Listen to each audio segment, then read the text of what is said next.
जय हिंद स्टूडेंट्स, कैसे हैं आप सभी लोग। उम्मीद करता हूं सभी बहुत ही बढ़िया होंगे। सो गाइज, जो टॉपिक हम लोग कवर करने वाले हैं वो है बेसिकली इंडस्ट्रियल रिलेशनशिप का टॉपिक, है ना। और ये यूपीएससी के ईपीएफओ एग्जाम में जो है वो पूछा जाता है, और ये नया बेसिकली एक सिलेबस है और जिसकी पूरी जानकारी मैं आपको दूंगा। इसमें काफी सारी चीजें हम लोग कवर अप करेंगे, अगर आप नोट डाउन करना चाहें। जैसे कि आपको ये फर्स्ट लेक्चर जो है वो नजर आ रहा है, तो इस पर्टिकुलर लेक्चर में मैं आपको इंट्रोडक्शन दूंगा कि इंडस्ट्रियल रिलेशंस का इंट्रोडक्शन और उसके कुछ कॉन्सेप्ट्स के बारे में मैं आपको बताऊंगा। फिर जो नेक्स्ट कमिंग लेक्चर्स जो आएंगे, और इसकी एक प्लेलिस्ट भी मैं बना दूंगा कि आपको एक सिंगल प्लेलिस्ट के अंदर जो है वो पूरे जितने भी लेक्चर्स हैं वो एक साथ मिल जाए। तो इसके जो है वो कुल मिलाकर मान के चलो कि 10-12 लेक्चर जो है वो आएंगे। जैसे कि आज जो लेक्चर आपका जो आप देख रहे हो, ये फर्स्ट लेक्चर है जिसमें इंट्रोडक्शन की बात करेंगे हम लोग, इंडस्ट्रियल रिलेशंस की और उसके कंसेप्ट्स की बात करेंगे। फिर उसके बाद इंडस्ट्रियल रिलेशंस के ऑब्जेक्टिव्स क्या होते हैं और उसका महत्व क्या होता है, उससे रिलेटेड हम लोग चर्चा करेंगे। फिर अप्रोच और प्रिंसिपल्स की बात करेंगे इंडस्ट्रियल रिलेशंस के अंदर।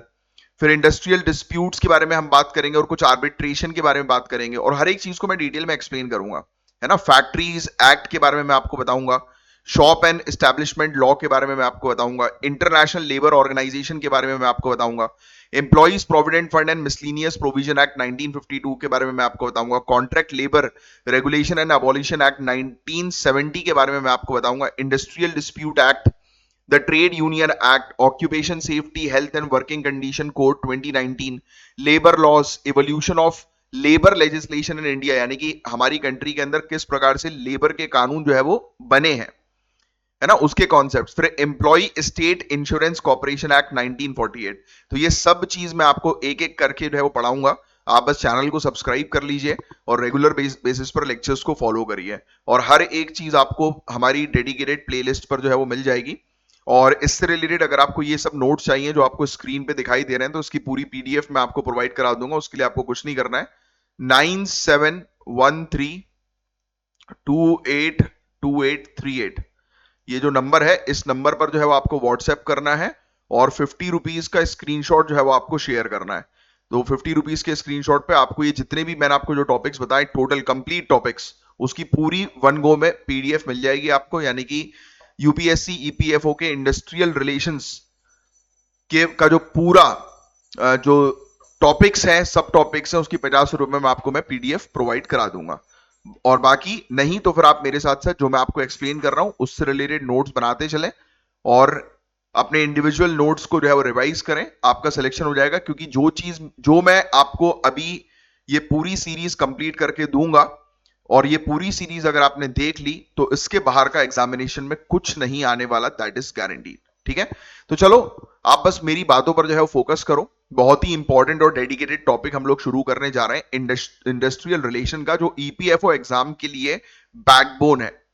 राइट, इसे अच्छे से आपको समझना जरूरी है। सबसे पहले, इंडस्ट्रियल रेवोल्यूशन का जन्म कहां से हुआ, इसकी सीधी वजह, मतलब ये इंडस्ट्रियल रिलेशंस जो हम लोग देखते हैं ना, इसका जन्म जो है वो कहां से हुआ, तो इसकी सीधी और डायरेक्ट जो आप कह सकते हैं वजह है, वो है इंडस्ट्रियल रेवोल्यूशन। इंडस्ट्रियल रेवोल्यूशन जो था, उससे बेसिकली इंडस्ट्रीज जो है वो शुरू हुई, है ना। तो सबसे पहले आपको यह समझना जरूरी है कि इंडस्ट्रियल रेवोल्यूशन पहले और बाद में कैसा था। राइट, तो उसके बीच का आपको फर्क जो है वो पता होना चाहिए। प्री और पोस्ट इंडस्ट्रियल रेवोल्यूशन के बारे में आपको अच्छे से जानकारी होनी चाहिए। तो जो मैं आपको बता रहा हूं उसको ध्यान से सुनो, है ना। फिर उसके बाद इस पीडीएफ को एक बार जो है वो रीड कर सकते हो। अब सुनो, सबसे पहली चीज की बात करें तो जैसे कि मैं आपको यहीं पर ही जो है वो एक्सप्लेन करता हूं, होपफुली आपको जो है वो दिखाई दे रहा होगा पूरी चीजें, है ना। अब देखो, यहां पर मैं लिख देता हूं प्री इंडस्ट्रियल रेवोल्यूशन, यानी कि इंडस्ट्रियल रेवोल्यूशन से पहले जो था वो क्या चीजें थी, और यहां पे अपन लिख देते हैं पोस्ट इंडस्ट्रियल रेवोल्यूशन, यानी कि इंडस्ट्रियल रेवोल्यूशन के बाद क्या चीजें चेंज हुई। तो सबसे पहले अगर हम बात करें बिजनेस साइज के बारे में, है ना, ये पूरी चीज जहां पर ये लिखा है ना, ये बैकग्राउंड में ये पूरी चीज लिखी हुई है जो मैं भी आपको चार्ट के थ्रू समझा रहा हूं। बिजनेस साइज के बारे में अगर हम बात करेंगे, तो पहले पहले क्या होता था कि लोग जो है वो बहुत कम इन्वेस्टमेंट करते थे। स्मॉल स्केल इन्वेस्टमेंट हम लोग को जो है वो देखने को मिलता था। राइट, स्मॉल स्केल इन्वेस्टमेंट पहले हम लोग को देखने को मिलता था, यानी कि बहुत कम लोग इन्वेस्टमेंट किया करते थे। फिर जैसे ही इंडस्ट्रियल रेवोल्यूशन आता है, उसके बाद लोगों ने पैसा लगाना कंपनीज में शुरू किया, तो बहुत ज्यादा इनॉर्मस फाइनेंशियल और ह्यूमन रिसोर्सेस लगना शुरू हो गया, यानी कि ज्यादा लोग, यानी कि ज्यादा ह्यूमन जो है वो फैक्ट्रीज वगैरह में लगना शुरू हुए, प्लस ज्यादा कैपिटल, ज्यादा पैसा जो है वो लगना शुरू हुआ। तो पहले जो था बिजनेस साइज जो था छोटा था, राइट, इंडस्ट्रियल रेवोल्यूशन से पहले। उसके बाद जब इंडस्ट्रियल रेवोल्यूशन आया तो उसके बाद बिजनेस का साइज जो है वो बढ़ गया। फिर ओनरशिप जो हुआ करती थी पहले, अगर हम बात करें ओनरशिप के बारे में, तो पहले के समय पर ओनरशिप जो हुआ करती थी वो मतलब एक सिंगल व्यक्ति के हाथ में, यानी कि प्रोप्राइटरशिप ही मैक्सिमम हुआ करती थी, है ना, कि एक व्यक्ति ने अपनी दुकान खोल ली और वो बस अपना काम जो है वो चल रहा है, ट्रेडिंग उसकी जो है वो चल रही है। फिर उसके बाद क्या हुआ, इंडस्ट्रियल रेवोल्यूशन के बाद प्रोफेशनल मैनेजर्स आना शुरू हुए, अलग अलग पोस्ट जो है वो बनना शुरू हुई, राइट। ओनरशिप अलग है, एक कंपनी का ओनर कोई और है, उस कंपनी को मैनेज करने वाला कोई और होने लगा, है ना। तो इस प्रकार के टर्म्स जो है वो सामने निकल कर आए। पहले जो था कस्टमर के बीच में और ओनर के बीच में रिलेशन जो था बड़ा सिंपल था, डायरेक्ट था, पर्सनल था, है ना, यानी कि हमारे पहचान वाले की दुकान है तो भाई उससे जो है वो ले लेंगे, तो पर्सनल रिलेशंस थे। और अब क्या हो गया, अब रिलेशन कॉम्प्लेक्स हो गए। भाई आप किसी कंपनी का कोई सामान जो है वो खरीदते हो, आपका थोड़ा ना ओनर के साथ कोई संबंध है, राइट, इनडायरेक्ट है, पर्सनल है ही नहीं कुछ, है ना। तो ये चीज हम लोग को देखने को मिल रही है, फायदे वाली चीजें होती है पोस्ट वो उसमें। स्टेट के रोल, गवर्नमेंट के रोल की जो है बात करें तो पहले जो था वो गवर्नमेंट उतना इंटरफियर नहीं करती थी, है ना। अब तो कंपनीज के मामले में गवर्नमेंट का इंटरफेरेंस जो है वो शुरू हो गया है। क्यों? क्योंकि लोगों को, क्लाइंट्स को प्रोटेक्ट करना है। तो ये 4 कॉलम में हमने चीजें जो है वो समझी, जो कि आप देखोगे यहां पर कि इंडस्ट्रियल रिवोल्यूशन से पहले हम लोग को सिंपल प्रोसेस देखने को मिलती थी, स्मॉल स्केल इन्वेस्टमेंट हुआ करता था, लोकल मार्केट हुआ करते थे, छोटी से वर्कफोर्स हुआ करते थे। फिर उसके बाद हम लोग को जो है वो देखने को मिला और चीजें ऐसी थी कि लोग पर्सनल रिलेशनशिप जो है वो बनाते थे, है ना। तो ये चीज हम लोग को देखने को मिलती थी। तो ऐसी चीजें थी।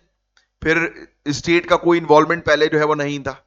और फिर इंडस्ट्रियल रेवोल्यूशन के बाद बिजनेस जो था उसका साइज जो है वो बढ़ गया, है ना, और पैसा लगना शुरू हुआ, ह्यूमन रिसोर्सेज लगना शुरू हुआ। तो इन 2 पैराग्राफ में जो चीज लिखी हुई थी वो मैंने भी आपको एक्सप्लेन कर दी। तो होपफुली आपको क्लियर हुआ कि ये इंडस्ट्रियल जो रेवोल्यूशन से पहले क्या चीजें थी और उसके बाद क्या चीजें हुई। अब सुनो, ऐसा क्या हुआ कि पर्सनल रिलेशनशिप इम्पर्सनल बन गई।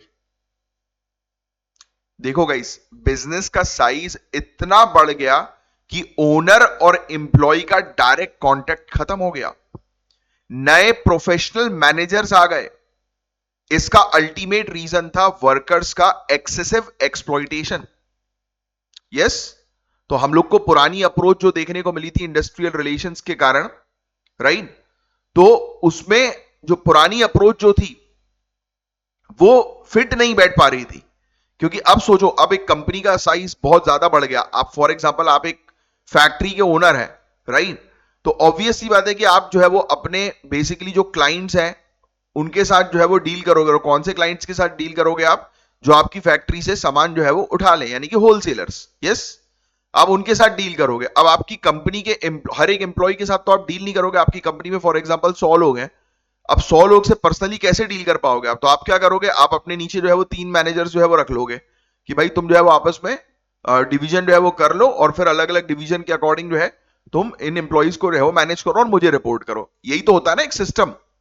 तो सिस्टम ऐसे ही क्रिएट होता है। तो जब बेसिकली चीजें एक्सपेंड हुई, चीजें बढ़ी, तो ऑटोमेटिकली हम लोग को देखने को मिला कि नेचर जो था पूरा का पूरा इंडस्ट्री का चेंज हुआ। तो ये सबसे पहले तो ये बेसिक फैक्ट्स आपको समझना जरूरी है। नए प्रोफेशनल मैनेजर्स आ गए, है ना, तो ये सब चीजें हम लोग को देखना शुरू हुई। अब कई बार सवाल जो है वो उठता है कि ये है क्या एग्जैक्टली इंडस्ट्रियल रिलेशंस, है ना। अब सुनना मेरी बात, बहुत सिंपल शब्दों में मैं आपको बताऊंगा।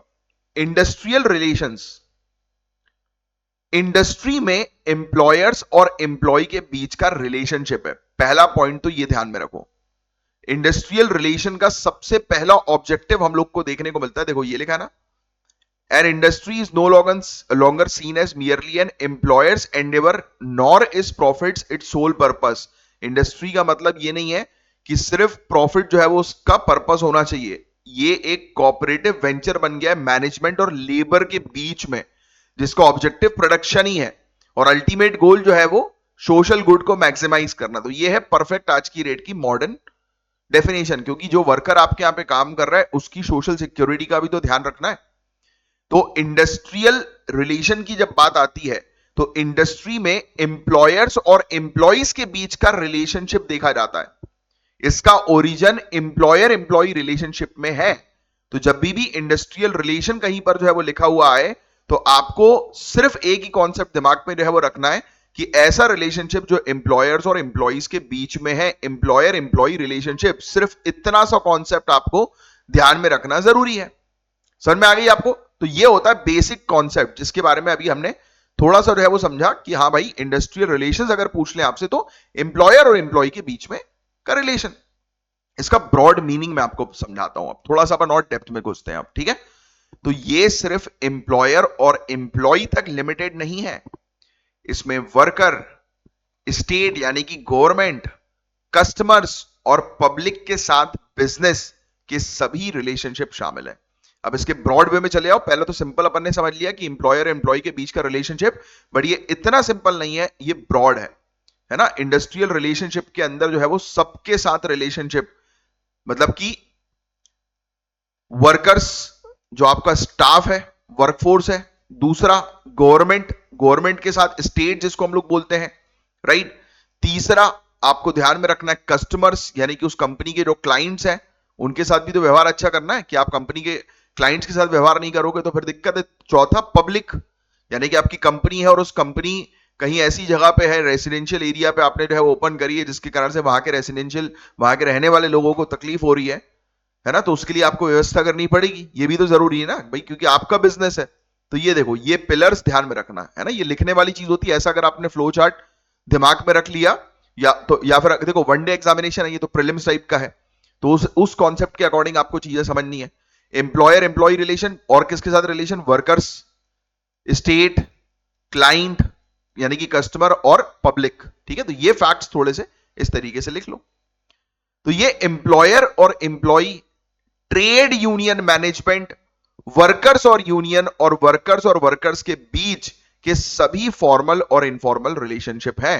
तो अब और थोड़ा अपन डेप्थ में गए तो हमें समझ में आया कि ये रिलेशनशिप सिर्फ एम्प्लॉयर एम्प्लॉय का नहीं है, ये तो एम्प्लॉयर का उसके वर्कर के साथ, वर्कर का आपस में वर्कर के साथ, एम्प्लॉयर का ओनर का पब्लिक के साथ, ओनर का गवर्नमेंट के साथ, है ना? ये भी इंश्योर करना है कि वर्कर्स और गवर्नमेंट के बीच में रिलेशन, क्योंकि वर्कर्स की सेफ्टी पे ध्यान नहीं दिया जाएगा तो वर्कर जो है वो गवर्नमेंट के पास जाकर शिकायत कर सकती है, और गवर्नमेंट वर्कर की सेफ्टी के लिए जो है वो फिर रूल्स रेगुलेशन बना सकती है और ओनर के ऊपर कार्रवाई कर सकती है। तो देख रहे हो आप किस प्रकार से आपको ये दिखाई दे रहा है कि रिलेशन जो है वो कितने आपस में जो है वो कनेक्टेड नजर आ रहे हैं। तो इस तरीके से आपको चीजों को समझना जो है वो थोड़ा सा जरूरी है, ठीक है? तो ये पूरे पॉइंट्स भी यहां पर जो है वो अपन ने जो है वो दिए हुए हैं, ठीक है? एक और चीज मैं आपको थोड़ी सी बताना चाहता हूं। एक व्यक्ति है जेटी डुनलॉप, जेटी डुनलॉप, इन्होंने ये चीज बताई कि इंटरनेशनल रिलेशंस तीन ग्रुप्स के बीच कॉम्प्लेक्स इंटर रिलेशन है। क्या है? कॉम्प्लेक्स इंटर रिलेशंस किसके बीच में? कभी कभी क्वेश्चन आ सकता है कि complex inter relations among manager, workers and agency of government. ये किसने लिखा? तो जेटी डुनलॉप, डुनलॉप ने ये डेफिनेशन दी। इनने बोला भैया इंडस्ट्रियल रिलेशनशिप का मतलब ऐसा रिलेशनशिप जो आपकी कंपनी के मैनेजर और वर्कर्स और गवर्नमेंट की एजेंसीज के बीच में हो। तो ये जेटी डुनलॉप ने बोला कि इसका मतलब होता है इंडस्ट्रियल रिलेशंस। अब ऐसे ही एक और व्यक्ति आते हैं हमारे पास जिनका नाम है डेल यॉर्डर। ये बोलते हैं कि इंडस्ट्रियल रिलेशन का मैनेजमेंट, इंडस्ट्रियल रिलेशन जो आप मैनेज करोगे उसका वो प्रोसेस है जहां वो यूनियंस के साथ डील करता है कलेक्टिव बार्गेनिंग एग्रीमेंट के लिए, यानी कि लेबर कॉन्ट्रैक्ट के लिए जो नेगोशिएट होता है और फिर जिसको एडमिनिस्टर किया जाता है। तो उन्होंने क्लियरली बोला कि इंडस्ट्रियल रिलेशन का मतलब कि आप भाई मैनेज कर रहे हो चीजों को, एक या एक से ज्यादा यूनियन के साथ आप चीजों को नेगोशिएट कर रहे हो, एडमिनिस्टर कर रहे हो, फिर बार्गेनिंग कर रहे हो, फिर लेबर कॉन्ट्रैक्ट्स लेकर आओ। होता नहीं है कि यूनियन वाले जो है वो लड़ रहे हैं हमारी पैसा बढ़ाओ पैसा बढ़ाओ, तो ओनर जो है वो आएगा और ओनर आकर जो है वो बोलेगा क्या कि नहीं गुरु आप एक काम करो थोड़ा सा कम ले लो, है ना? फिर दोनों बीच में आते हैं, एक एग्रीमेंट पे आते हैं। तो ये डेल यॉडलर ने यूनियन को इसके साथ कनेक्ट कर दिया। बस आपको थोड़ी सी चीजें ध्यान में रखनी है कि किसने, जेटी डुनलॉप जो है वो ये मैनेजर, वर्कर और गवर्नमेंट की एजेंसीज के बीच के रिलेशनशिप की बात कर रहे हैं। यॉडलर जो है वो बात कर रहे हैं सिंपल यूनियन की और लेबर कॉन्ट्रैक्ट्स की, कि भाई ऐसा नेगोशिएशन जो वर्कर्स के बीच में हो, यूनियन, ओनर और लेबर कॉन्ट्रैक्ट्स को फाइनलाइज करने के लिए हो, तो उसको हम लोग जो है वो बोलेंगे कि ये इंडस्ट्रियल रिलेशंस है। बात समझ में आ रही है? एक और सवाल सामने आता है, इंडस्ट्रियल रिलेशनशिप में सिर्फ कॉन्फ्लिक्ट स्टडी होती है या कुछ और भी? हाँ, सिर्फ विवाद स्टडी किए जाते हैं, कुछ और भी? तो कॉन्फ्लिक्ट तो है ही गाइस, बट इंडस्ट्रियल रिलेशनशिप का ऑब्जेक्टिव सिर्फ कॉन्फ्लिक्ट सॉल्व करना नहीं होता। इसका मकसद है मैनेजमेंट और लेबर के बीच में पर्पसफुल कॉपरेशन सिक्योर करना और मैक्सिमम सोशल गुड अचीव करना, जो मैंने अभी आपको थोड़ी देर पहले भी बताया था कि अल्टीमेट ऑब्जेक्टिव जो है वो हम लोग को क्या देखने को मिलता है कि सोशल गुड जो है वो अचीव करना, कि भाई सभी का जो है वो इसके अंदर भला होना चाहिए, राइट? सोशल गुड जो है वो अचीव होनी चाहिए सभी के लिए। देखो ये लिखा हुआ है क्लियरली कि अल्टीमेट गोल है मैक्सिमाइज करना सोशल गुड। सिर्फ ये नहीं कि भाई कंपनी और एम्प्लॉइज के बीच में, लेबर के बीच में आप जो है वो अच्छा रिलेशन बना के चल रहे हो और सोसाइटी को भाड़ में जान दो, है नहीं। सोसाइटी को भी ध्यान में रखना है, ऐसा चीज करना है कि भाई सामाजिक तौर पर चीजें जो है वो सही हो। क्लियर? अब किसी भी कंट्री में गाइस इंडस्ट्रियल रिलेशन की स्थिति दो सेट ऑफ फैक्टर्स पर डिपेंड करती है, यानी कि किसी भी कंट्री का इंडस्ट्रियल रिलेशन जो होगा वो अच्छा होगा या नहीं होगा, उसके लिए हम लोग को जो है वो देखने को मिलता है कि वो दो चीजों पर बेस्ड होता है। एक है इंस्टीट्यूशनल फैक्टर्स और दूसरा है इकोनॉमिक फैक्टर्स। ये चीज आपसे प्रीलिम्स में पूछी जाएगी। अब सुनो, इंस्टीट्यूशनल फैक्टर्स का मतलब ये वो रूल्स और सिस्टम्स हैं जो बाहर से आते हैं, है ना? कहां से आ रहे हैं? बाहर से आ रहे हैं। और इकोनॉमिक फैक्टर की बात करिए, इंडस्ट्री और मार्केट से जुड़े होते हैं। अब मेरी बात ध्यान समझना, फॉर एग्जाम्पल लेबर से रिलेटेड कानून, भाई अब कंपनी ने तो ये कानून बनाए नहीं, ये कानून तो सरकार बना रही है, मतलब कहां से आ रहा है? बाहर से आ रहा है। मैंने आपको एक ट्रिक दे दी इसको याद रखने के लिए, जो बाहर से आ रहे हैं, जो इंस्टीट्यूशनल फैक्टर्स हैं। दूसरा, स्टेट की पॉलिसी। ऑब्वियस ही बात है कि क्या पॉलिसी स्टेट बनाएगी लेबर और इंडस्ट्री को ध्यान में रखते हुए, गवर्नमेंट क्या पॉलिसीज बना रही है। ट्रेड यूनियंस और एम्प्लॉयर्स ऑर्गेनाइजेशन का डेवलपमेंट स्टेज, कि उनको कैसे डेवलप करना है ना? कि ट्रेड यूनियंस और एम्प्लॉयर्स ऑर्गेनाइजेशन को डेवलप करना है, और किस प्रकार का वो सोशल इंस्टीट्यूशन है उसको ध्यान में रखते हुए ये चीज होती है। तो इंस्टीट्यूशनल फैक्टर मतलब जो बाहर से थोपी जा रही है कंपनी के ऊपर कि आपको ये चीज करनी है। अब एक होता है इकोनॉमिक फैक्टर, तो ये इंडस्ट्री और मार्केट से जुड़ा होता है। किससे जुड़ा होता है? इंडस्ट्री से और मार्केट के बीच में। अब इसमें क्या है? पहली बात तो नेचर जो है उस ऑर्गेनाइजेशन का कैसा है, कि भाई कैपिटलिस्ट है या फिर सोशलिस्ट है, ये भी देखना जरूरी है ना? वो कंपनी जो है वो समाज के लिए मेनली काम कर रही है, अपने सिर्फ प्रॉफिट के लिए, वो भी देखना है। फिर टेक्नोलॉजी कौन सी यूज हो रही है, ये देखा जाता है ना? लेबर मार्केट किस प्रकार से मैनेज हो रहा है, डिमांड किस प्रकार से है ना, डिमांड सप्लाई जो है वो किस प्रकार से। फिर इसके अलावा लेबर फोर्स जो है वो कहां से आ रही है, किस टाइप की, वुमेन है, मेन है, इक्वल है, राइट? मतलब किस तरीके की लेबर फोर्स है, बैकवर्ड है, टेक्निकल स्किल्ड है, राइट? ऐसी सब चीजें। तो ये होता है इकोनॉमिक फैक्टर। तो मैंने आपको क्या बताया, किसी भी पर्टिकुलर कंट्री के अंदर अगर आपको पता करना है कि इंडस्ट्रियल रिलेशन कैसा है, तो ये दो चीजों को देखते हुए आप पता कर सकते हो कि कैसा है। सब चीज स्मूथली चलेंगी, कोई विवाद नहीं होगा, तो ऑब्वियस ही बात है कि रिलेशनशिप जो है वो अच्छा है ना? तो बस ये वाली चीज ध्यान में रखिएगा, फंडामेंटल कंसेप्ट जो है वो इंडस्ट्रियल रिलेशन का स्ट्रिक्टेस्ट सेंस में ये ऐसा रिलेशनशिप है जिसमें मतलब मैनेजमेंट और लेबर के बीच का रिलेशनशिप, यानी कि कंपनी का मैनेजमेंट और लेबर। कॉम्प्रिहेंसिव कंसेप्ट के अंदर ऑर्गेनाइजेशन और प्रैक्टिस आ जाती है कि किस प्रकार से आप जो है वो और लेबर्स और मैनेजमेंट के साथ, यूनियन के साथ, यानी कॉम्प्लेक्स कर देते हैं, जो मैंने भी आपको बताया। तो बस ये आपको स्टार्टिंग, यानी कि पहला ये जो टॉपिक है, इसमें आपको बस दिमाग में ये चीज गुजरनी है कि इंडस्ट्रियल रिलेशंस एग्जैक्टली है क्या। तो उसकी मैंने आपको डेफिनेशन बता दी। हम इंडिया में इसकी हिस्ट्री जो है वो आप देखने की कोशिश करते हैं ना, कि इंडिया के अंदर इंडस्ट्रियल इवोल्यूशन, मतलब रिलेशंस का इवोल्यूशन कैसे हुआ। देखो यार, पहले कास्ट सिस्टम का इन्फ्लुएंस था, जैसे कि आप जानते हैं हमारे यहां पर पहले कास्ट सिस्टम हुआ करते थे, वर्ण सिस्टम जिसको आप बोल लो। या तो कौन से 4 वर्ण थे, नीचे कमेंट बॉक्स पे लिखकर बताओ। मुस्लिम शासकों के अंडर कंडीशंस खराब थी, ये बात आप सभी लोग जानते हैं। वेजेस गारंटीड जो है वो नहीं थे, है ना? हमें नहीं देखने को मिलता था कि वेजेस जो है वो मिलना है कि नहीं मिलना। देखो लिखा हुआ है, लिविंग कंडीशन जो थी वो हार्श थी। लिखा हुआ है ना कि मुस्लिम रूलर्स के अंडर एम्प्लॉइज की कंडीशन खराब हुई, वेजेस जो है वो गारंटी नहीं थे, लिविंग कंडीशंस बहुत खराब थी, मैनेजमेंट जो था वो बहुत पुअर था। है ना। ये ब्रिटिश रूल के पहले की जो है बात की जा रही है, एंशियंट पीरियड, अर्ली पीरियड में, कि कास्ट सिस्टम जो है उसने इन्फ्लुएंस किया काफी हद तक, क्योंकि शूद्र जो थे, राइट, उनकी अगर हम बात करें, और फिर हम लोग जैसे कि वैश्य की बात करें, तो इनके ऊपर जो है वो लोड था पूरी की पूरी मैनेजमेंट करने का। सबसे ज्यादा लोड जो था वो शूद्र के ऊपर, हम लोग को वर्कर्स की अगर हम बात करें तो उनके ऊपर था, है ना। तो कोई मतलब इसमें ब्रिटिश रूल में भी कंडीशंस बहुत इन लोग की जो है वो खराब थी, है ना। ऐसा नहीं हुआ कि ब्रिटिशर्स आए और उन्होंने वर्कर्स की कंडीशंस अच्छी कर दी। तो ऐसी कुछ हम लोग को सिनेरियो जो है वो पहले देखने को मिलता था। बस इतना समझ समझ में रखना बहुत ओके है, बस ठीक है। अब जो काम की चीज है उस पर हम लोग बात करेंगे। 1853 1881 के अंदर जो है वो स्टैब्लिश हुआ है फैक्ट्रीज एक्ट, बट 1853 में बॉम्बे के अंदर कॉटन मिल शुरू होती है। ये चीज लिख लो, ये देखो लिखा भी हुआ है बॉम्बे के अंदर 1853 में कॉटन मिल, पहली कॉटन मिल जो है वो शुरू हुई। पहला पॉइंट लिख लो, ये ध्यान में रखना है। 1855 में कोलकाता में 1800, ये 1800 है, ठीक है ना, ये 1900 नहीं है, सॉरी 18 है ना। 1855 में कोलकाता के अंदर जूट मिल शुरू हुई।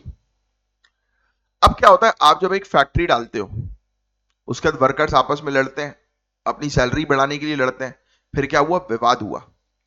इसके बाद इन्होंने 1881 में फैक्ट्रीज एक्ट को इस्टेब्लिश किया।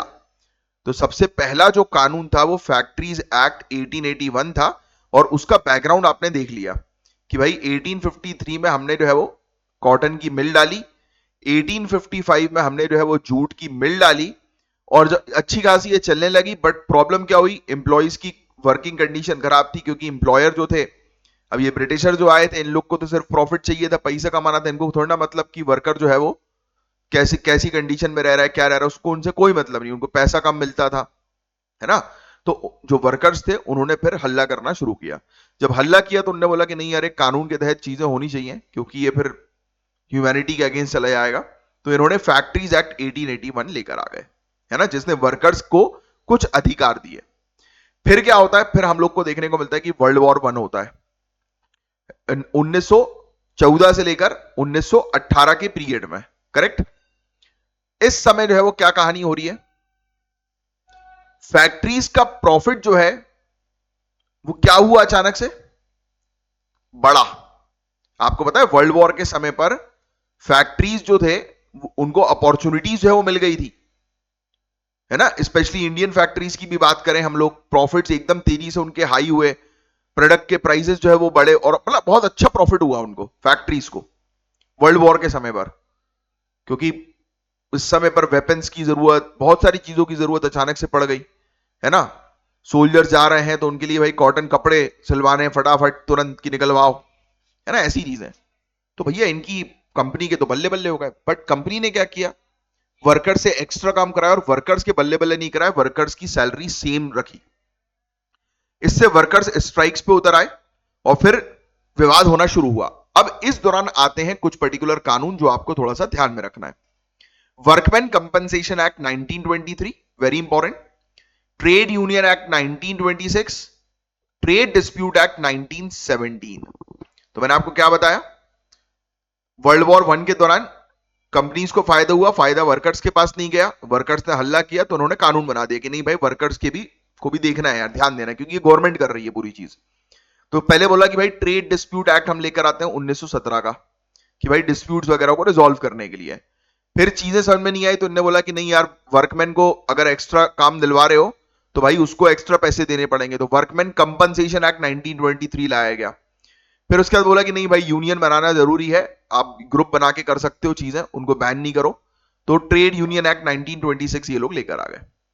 तो ये हुई कहानी इनकी वर्ल्ड वॉर के दौरान। देखो अपन ने कितने प्यार से चीजों को जो है वो समझा, कि स्टार्टिंग पीरियड में जो थे, ये एंशियंट पीरियड में मुस्लिम रूलर्स के आने के बाद वर्कर्स की कंडीशंस खराब होना और ज्यादा शुरू हुई, बिल्कुल स्टार्टिंग में हमने देखा, है ना। फिर हमने जो है वो देखा, हालांकि शुरुआत तो इसकी कास्ट सिस्टम के अंदर ही हो गई थी, है ना, कुछ पर्टिकुलर ग्रुप का एक्सप्लॉइटेशन। फिर हमने देखा कि और एक्सप्लॉइटेशन जो है वो कब हुआ, जब इंडिया के अंदर पहली कॉटन मिल बॉम्बे के अंदर शुरू हुई 1853, कोलकाता के अंदर जूट मिल शुरू हुई 1955 1855 सॉरी, और फिर इसको देखते हुए 1888 में 1881 में इन्होंने फैक्ट्रीज एक्ट जो है वो लेकर आ गए, जिससे कि वर्कर्स की को कुछ अधिकार जो है वो दिए गए। फिर वर्ल्ड वॉर जब आया, वर्ल्ड वॉर जो है वो कब आया? 1914 से 1918 के बीच में। तो इस समय फैक्ट्रीज के बल्ले बल्ले हो गए, बट फैक्ट्रीज ने फायदा नहीं दिया वर्कर्स को। तो वर्कर्स जो थे उन्होंने स्ट्राइक वगैरह किया, डिस्प्यूट्स वगैरह किए। तो फिर स्टेट ने बोला यार चीजें स्मूथ चलनी चाहिए, तो एक काम करो, ट्रेड डिस्प्यूट एक्ट निकालो 1917, फिर निकालो वर्कमैन कंपनसेशन एक्ट 1923, फिर निकालो आप भाई ये वाला ट्रेड यूनियन एक्ट 1926। समझ में आ गई आपको चीजें? कहानी क्लियर हो रही है धीरे धीरे। अब क्या होता है, वर्ल्ड वॉर सेकेंड का समय आता है। अब एक और वर्ल्ड वॉर हुआ। ये सबसे आप कह सकते हो कि वर्कर्स टर्मोइल का पीरियड था। वर्कर्स की स्थिति इस दौरान बहुत खराब हो गई थी। तब जाकर ये लोग लेकर आए इंडस्ट्रियल एम्प्लॉयमेंट एक्ट 1946 और इंडस्ट्रियल डिस्प्यूट एक्ट 1947।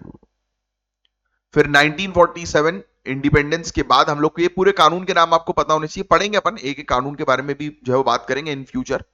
बट अभी के लिए आपको एक जनरल सा आइडिया मैं आपको जो है वो दे रहा हूं, क्योंकि फर्स्ट क्लास है तो एक बेसिक आपके कॉन्सेप्ट जो है वो क्लियर रहने चाहिए।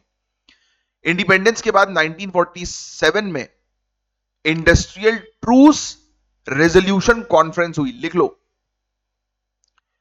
Industrial truce, industrial truce, TRUCE, ये देखो यहां पर लिखा भी हुआ है इंडस्ट्रियल ट्रूस रेजोल्यूशन कॉन्फ्रेंस 1947। इसके बाद 1948 में 3 कानून ये लेकर आए। 1948 के 3 कानून बहुत इंपॉर्टेंट है, स्टार मार्कर। ये 3 जो कानून आए, इन्होंने शांति, पीस जो है उसको सुनिश्चित किया। पहला कानून मिनिमम वेजेस एक्ट 1948, दूसरा फैक्ट्रीज एक्ट 1948 और तीसरा एम्प्लॉइज स्टेट इंश्योरेंस एक्ट 1948। ये 3 कानून जो है वो लाए गए। ठीक है।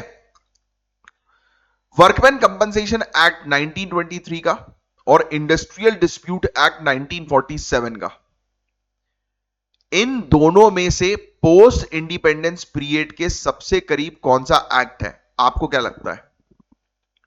बताओ। ये क्वेश्चन है मेरा आप लोगों से।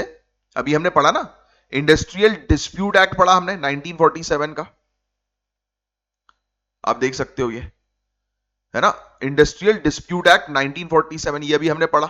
1947 में एक डिस्प्यूट को रिजॉल्व करने के लिए कानून लाया गया। और एक हमने वर्कमैन कंपनसेशन का कानून पहले पढ़ा था, 1923 का था, ये वाला, याद आ रहा है? अभी हमने थोड़ी देर पहले देखा था वर्कमैन कंपनसेशन एक्ट 1923। इनमें से कौन सा कानून जो था आप कह सकते हो कि इंडिपेंडेंस के पीरियड में सबसे मतलब करीबी था और सबसे इंपॉर्टेंट था? तो इंडस्ट्रियल डिस्प्यूट एक्ट 1947, जो आजादी के ठीक पहले हुआ और वर्कर्स की हालत खराब हुई थी, तो उनकी हालत को ठीक करने के लिए ही यह कानून लाया गया। समझ में आई? बस यही चीजें थी। इसके अलावा कुछ और भी कुछ इवेंट्स थे जिसने इंडस्ट्रियल रिलेशंस के डेवलपमेंट को और बेहतर किया, जैसे रशियन रेवोल्यूशन 1917, है ना, इंटरनेशनल लेबर ऑर्गेनाइजेशन 1919, है ना, all India trade union Congress 1920, Karnataka और बर्मिंघम मिल स्ट्राइक 1923, जिसमें मिस्टर बीपी वैडी अरेस्ट किए गए, है ना, लेफ्ट विंग जो है वो इमर्ज हुई। तो ऐसे हम लोग ने ये अलग से भी आपको जो है वो PDF में जो है वो दे रखी है, और भी काफी सारी चीजें जिसको आप एक बार गो थ्रू कर सकते हैं, रीड कर सकते हैं। बाकी जो मेन काम की चीज होगी वो मैं आपको बताता चलूंगा। अब सुनो, अब फाइनली इंडस्ट्रियल रिलेशंस का स्कोप क्या है ये समझते हैं। इसके स्कोप को गाइस समझने में हम लोग को 3 चीजों पर मेनली टारगेट करना पड़ेगा। ये 3 चीजें जो है वो कौन सी हैं? Point number 1, cordial and healthy labour management relations, यानी कि लेबर और मैनेजमेंट के बीच में जो रिलेशंस है वो अच्छे होने चाहिए, हेल्दी होने चाहिए, पहला पॉइंट। दूसरा पॉइंट, इंडस्ट्रीज के अंदर पीस यानी कि शांति होना जरूरी है। देखो ये पहला पॉइंट, ये वाला हम लोग जो है वो कवर करेंगे। दूसरा पॉइंट, इंडस्ट्रियल पीस हम लोग कवर करेंगे। ये नीचे क्यों नहीं जा रहा है? ठीक है, अभी गया शायद, थोड़ा जूम करने पे गया है ना, क्योंकि नीचे वाला वो पोर्शन ले नहीं रहा क्योंकि लास्ट पेज है ये। और तीसरा पॉइंट बहुत इंपॉर्टेंट है, हमें सबसे ज्यादा जरूरी है इंडस्ट्रियल डेमोक्रेसी क्रिएट करना। इसमें लिखा नहीं है गाइस, मतलब इसमें दिख नहीं रहा होगा आपको, सॉरी, क्योंकि वो पीडीएफ नीचे नहीं आ रही है, मतलब इसके नीचे नहीं आ रही है क्योंकि लास्ट पेज ही है, वो थोड़ा सा छूट रहा है, बट कोई बात नहीं, उसकी कोई दिक्कत वाली बात, यहां पर कोई दिक्कत वाली बात जो है वो नहीं है, तो मैं आपको बताऊंगा।